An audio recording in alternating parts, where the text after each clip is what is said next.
Hey, what's up guys, Luckz here bringing you a new video, and today I'm bringing you another LEGO Star Wars set review, and this time, you know how it is, new year, new camera quality I guess, and audio. I got a new phone, it has a significantly better camera, at least I would hope, because I bought it for a good amount of money. Not that much honestly, but like I said, new camera, there should be new audio playing as well, and you guys tell me if it sounds any better or worse. But anyways, this is LEGO Star Wars set Clone Skywalker 20th Anniversary Edition, set 75261. This was from last year's 20th Anniversary wave, obviously to commemorate 20 years of LEGO Star Wars, and this set is obviously based on the Battle of Kashyyyk from Episode 3, and it includes one Wookiee warrior, a Kashyyyk trooper, and a battle droid, as well as this spider droid. I still don't know the name of it. I know it's more of a heavy artillery kind of droid. But as well as that, we also get the 20th Anniversary Darth Vader figure. The very first Darth Vader they produced. Just obviously remade to be in these sets with a special printing in the back. Anyways, we're going to get started looking at the set. So I'll see you guys once I open it. Alright guys, and we're back. I finished up the build, I opened it, I did all that. So now let's get right into the sets. First of all, as always, we're going to take a look at the minifigures. Alright, first off, we're going to start off with this Wookiee warrior. This one's using the Chewbacca mold, the typical one, and pretty much everything else you would expect from Chewbacca, except obviously like the little bullet strips that go across his chest. He has a little bit less detailing, just really the face is the only printed part on this, which is fine because it makes him look like a generic Wookiee, which is obviously the goal here. It's just a Wookiee warrior, and I think he came out pretty good. Obviously built out an army out of them, and they'll look pretty good. So that is the Wookiee warrior, and he comes with a little musket accessory, or a long musket accessory. The Wookiees are primitive, so it obviously makes sense that they would have this, and I think it fits perfectly. Alright, next up. Here we have the B1 battle droid, the very generic, typical battle droid you would expect from the Clone Wars era. You can obviously build massive armies out of this. No printing all around. His design has been the same since, what, 1999? Which is funny to think about because this set is based on a 1999 set, but we'll get into that a little bit later. He comes with a regular blaster, which is always nice to see, not, you know, stud shooters. Yuck. Anyways, obviously, he looks accurate, hence the reason why they haven't changed his design, and yeah, pretty good figure. Not bad to get more of these, or multiple of them, considering you can army build them like clones or stormtroopers. Next up, here we have a Kashyyyk clone trooper, obviously in the camouflage green armor. This looks really nice, not only because it's green, but it's very distinctive to other clone type armor, which there's nothing wrong with the regular clone armor, but you can obviously tell this is from Kashyyyk. It obviously fits, has a little visor up there, and a really good helmet.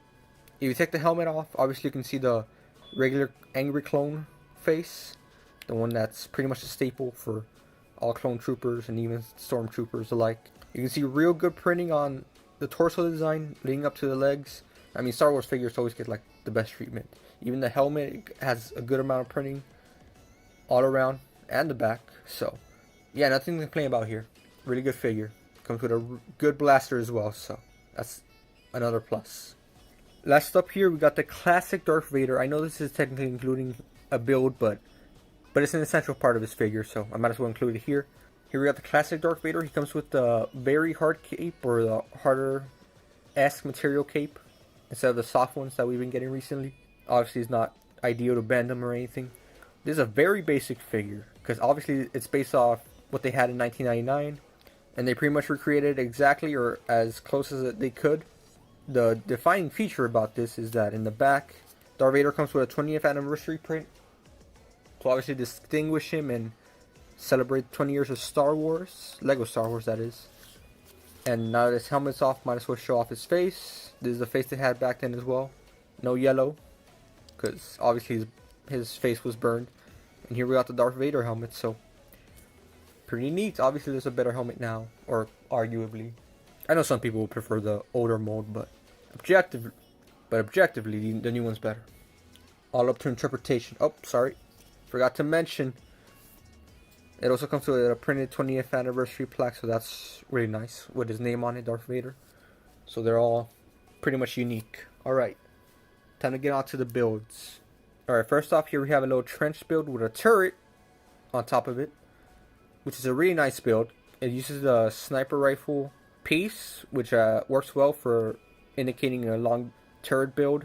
Obviously, we have like little shields slash flaps here to protect the gunner, at least give him more protection. The terrains for the barricade or barriers here is really nice as well. It's all flexible.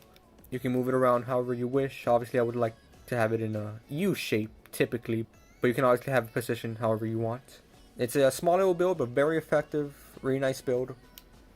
The first turret build I've seen in any set, to be honest. So, next up, we're going to move on to the spider droid. Again, I don't know the name for this droid exactly. I probably should. 100% I should.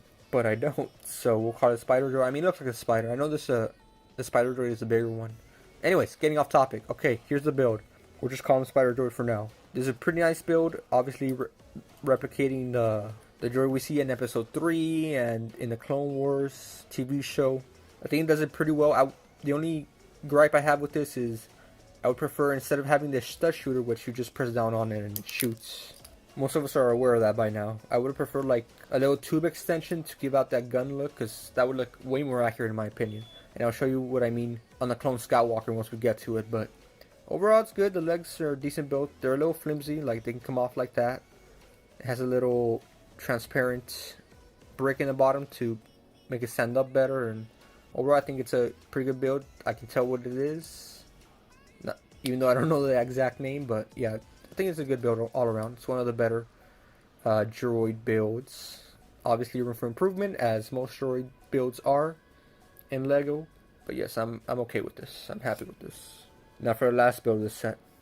Alright guys, here's a long range look at this, because I can't really get the whole thing in the shot as once. So I'm just going to show you what it looks like from afar. Then I'm going to come in and look at the features right now. Anyways, here we have the Clone Skywalker, which is a really good build in my opinion. This is pretty much copying the 501st Skywalker that we got in one of the Clone Wars sets from, based on the Umbara arc. I believe that's what it's called. And obviously this is just a different coloration, and it has some improvements. Obviously they wouldn't just remake the same set, even though that's not too uncommon for Lego Star Wars. Anyways, the legs are a great build. They're sturdy. They do their job. They even have some pulsability. Not too much. This is as far as it goes in, but you can stretch it out really long, which is pretty accurate, because in the Clone Wars you see them as a very agile type vehicle. To scale to the actual universe, it's quite a little bit bigger, but obviously if you make it smaller and tighter, you're gonna have less room for stability. But I think this is a pretty good compromise. Obviously we have the gun here. This is the one I wanted on the spider droid. If we had this instead, or maybe a shorter version, either way I would have been happy. This one does include a stud shooter though in the very bottom, but it's very out of the way. It doesn't, you don't notice it too much at first, and can look like a light at times. But stud shooter shoots again, as it always does. Up here we have a little like front build, which looks really nice. I really enjoyed this build process, honestly, especially in the top, the head pretty much. The legs can get repetitive, but overall the build process was pretty nice if you were interested in that. Here we have some little antennas, you know, just give it more of an accurate look, and I think it just adds more character to this set as well. And that's pretty much it. Not too much to go over, not too overly complicated this build was. I spoke like Yoda right there. But yeah, that's pretty much it. Very small, simple set. Not the greatest in the world, and I don't think it's trying to be. It's just a small set you can get to celebrate 20 years of Star Wars. While you may expect more from a 20th anniversary set, I think this one does its job. It has some pretty good builds and pretty decent minifigures, especially with the 20th anniversary Darth Vader. A very collectible one by itself. And now we're going to take a look at the instructions, because this one's pretty unique with the instructions. Obviously in the first page you just get Lego pretty much reminding you that it's a 20th anniversary set. Here we have the 1999 set. What this set is originally based of. The Skywalker doesn't look too different at first glance, but if you take a closer look, obviously it's more different. It's going to have more sturdy builds and things like that. Obviously the coloration, they have better colors now than in 1999. It had a print though, no stickers, so that's something to take away. It came with 108 pieces compared to this one, which came with 250, but obviously it comes with a lot more, like more figures, more builds, and all that. Obviously the 2019 version. Then we have the other sets with the collectible minifigures. Not too interested in any of these, obviously, but the battle pack, that's tempting. Don't like the new helmets though. And I guess the pod racer as well. You know, I'm just gonna keep flipping the page until I get tempted. Here we have the background on what this set was based off. Obviously, the Battle of Kashyyyk, episode 3. Great movie in my opinion. Here we got some more art from the movie. I'm not sure if I saw this in the movie. It probably was. I wish we got another clone turbo tank. But anyways, that's about all the interesting stuff to look at in the manual. Really happy with this set. Nothing to complain about. I knew what I was getting into when I bought this, and pretty much what you see is what you get and should expect. A collectible figure, some Clone Wars era enemies, Wookiee Warrior, all the great stuff. So anyways, that's about it, guys. I hope you enjoyed. Tell me about the camera quality and the mic quality in the comments below, assuming it has comments.